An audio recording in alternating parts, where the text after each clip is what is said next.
So if you're not familiar with layering masks yet, you're going to be, because it's a very useful tool for adding the grunge effect, which is really neat for those kind of retro logos, the ones that are faded, maybe a little bit organic, kind of some of the ones we went over in the class, that grunge effect.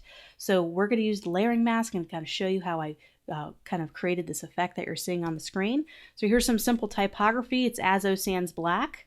I'm just going to go ahead and create outlines. I'm just creating outlines. And I wanted to kind of add a little bit of softness to the edges because right now it's kind of got some sharp points there. So I'm just going to kind of highlight everything. I'm getting my direct selection tool. I'm going to be doing this a lot in the class.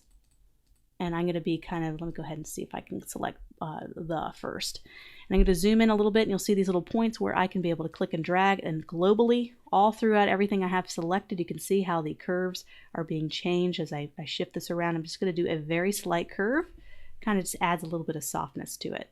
So I'm going to do that throughout to make sure I have kind of the look I'm going for this particular typeface. And so just a little tip when you're doing that kind of rounded edges effect, if you have different sized lettering and you try to do it, it's not going to allow you to. So you just need to select the similar sized type and do it all at one time. So I can do all of the word effect globally all at one time. So I'm going to go ahead and do that right here. So you can see how I'm able to change all of it globally, just add a little softness. I wouldn't be able to select all of them and do it at the same time because they're different.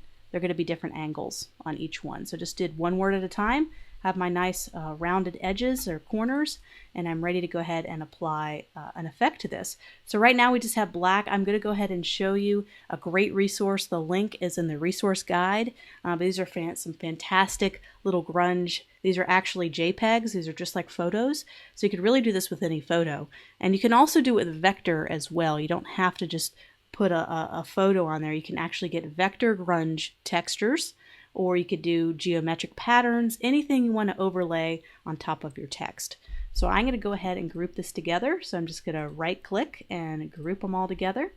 I'm going to take the texture that I downloaded from this resource. Here it is. It's just a simple JPEG, nothing too complicated. I'm just going to kind of size it up.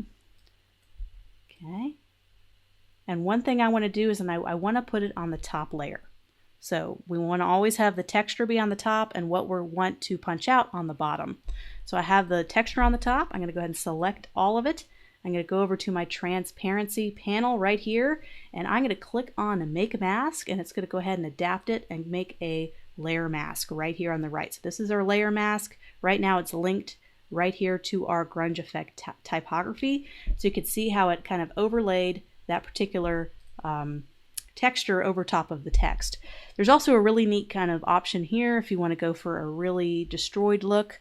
You can go ahead and invert the mask, and anything that's black is going to be white and everything that's white is going to be black. So it's going to really reverse kind of the texture here. So I'm going to go ahead and click on invert mask, and you can see how it really kind of accentuates a lot of those darker areas. So you can always just click back off of it and go back. And so you can try that with a lot of different textures. There's also vector grunge textures. You can even make your own texture, which we're going to do here in just a moment as a little bonus exercise, and then apply it over our type. So before we go and create our own texture for this, we are going to go ahead and use this and finish this up. I want to create a nice wave in this so it just doesn't look like straight text. It has a little bit of curves in it. So that's another tool I'm going to be able to show you that I use quite a bit, and it's going to go down to Effect and go down to Warp. And so these are really great warp options when you come with typography. You got to be careful not to overuse them, to use them subtly so you have a nice realistic effect. So for this one, I kind of want to have a wave effect or a flag effect. So let's go ahead and try the wave. And that seems to work really good. But see how it kind of warps it a little bit. I want to kind of have, I believe, the flag effect would probably be what I'm looking for. So that's okay. We just go down to warp. Let's go to flag. And we don't want to have such a dramatic effect, so we're just going to turn the dial down a little bit. We just want a little bit of a subtle curvature, just like that, kind of a neat wave. We can go ahead and change the color on all this as well. We can have a nice pop of orange. Let's make this a bright orange. Got a right click, arrange, sending that to the back layer. And we can click on this. Let's say I want to change the color. Right now it's gray. So we have our transparency. Anytime you want to edit or look at your layering mask, you're going to bring up the transparency panel. So here's our layering mask right here. This is how we affect this. So if I have this selected, I can go ahead and shift around this texture to how I like it. So you may have a different position you want to put the photo on to have the right grunge effect that you're looking for. But to go ahead and edit the actual text again, we need to click right back to this layer. That's the kind of the trick.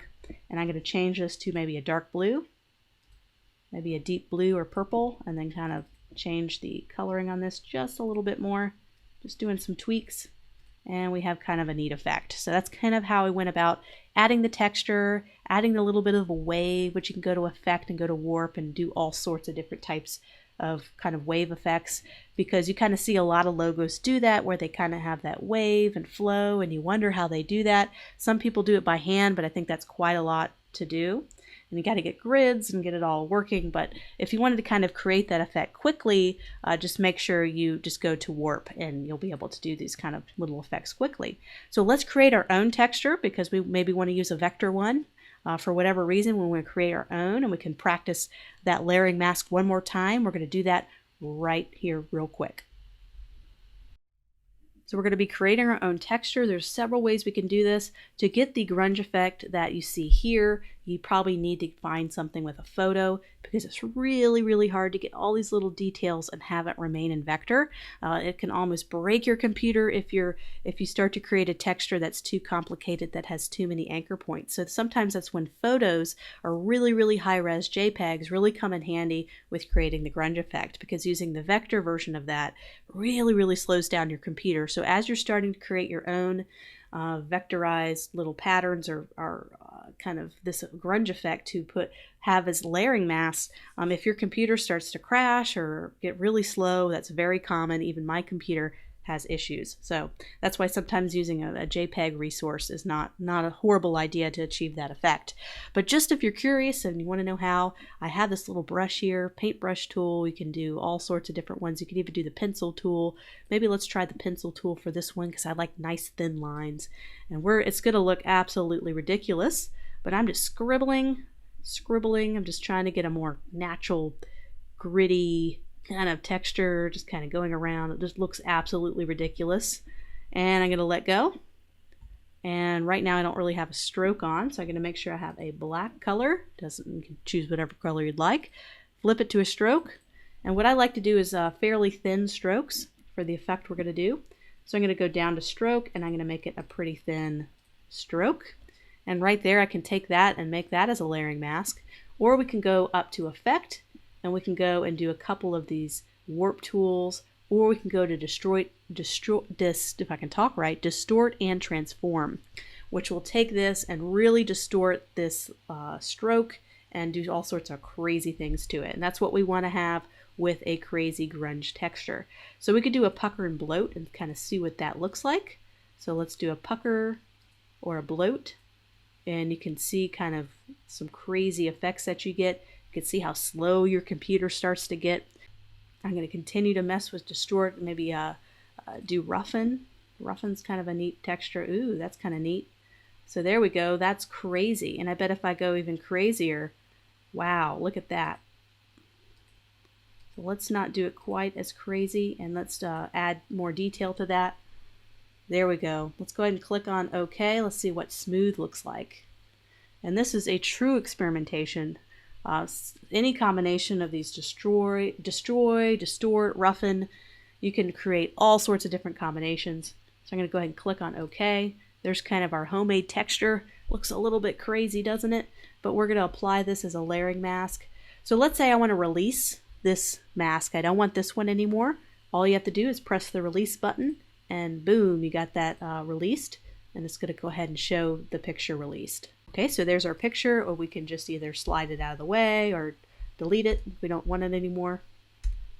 And you can see how slow my computer is, because anytime you have this complicated vector, all these anchor points that the computer is trying to load, it gets really, really slow. So don't be surprised if your laptop or your desktop cannot handle this. So here we are. One thing I can do is right now it's set on a path. So one thing to maybe simplify this little kind of homemade texture is just to go to Object, Path, and we can outline the stroke. So that's going to outline all the little strokes. It might make it a little bit easier for the computer to handle it. It took about 5 minutes, but my computer finally outlined the stroke on this, so now I'm ready to apply it. I have it on the top over top of the type. Let me go ahead and position it how I want. You can see how complicated that is. That is hugely complicated. That's all in vector. That's probably a million different anchor points. Let's go ahead and select both of our graphics, and we're going to apply it just like we did a JPEG, and we're going to click on Make Mask in the Transparency panel, and let's kind of see what this looks like. Okay, so there we go. That's kind of our little grunge effect that we created. I kind of like the other one a little bit better, but it was fun to kind of see what that would look like. So that's the grunge effect, so just kind of going over some tools that we use quite often in this class.